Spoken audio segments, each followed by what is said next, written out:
হুর মানে কি? যে সমস্ত নারীকে আল্লাহ তাআলা জান্নাতে সৃষ্টি করেছেন তাদেরকে বলা হয় হুর। জান্নাতের রমণীদের আল্লাহ তাআলা জান্নাতি পুরুষদের জন্য উপহার হিসেবে রেখেছেন।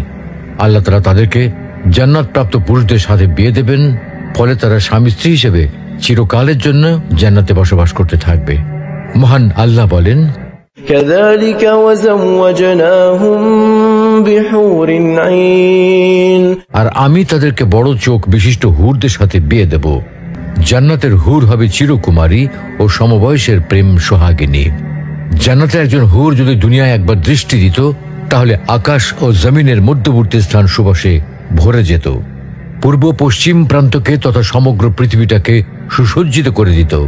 প্রতিটি চোখ সব জিনিস থেকে দৃষ্টি ফিরিয়ে তার দিকে চেয়ে থাকত এবং সৃষ্টিকুল আল্লাহর প্রশংসা ও বড়ত্ব বর্ণনা করত।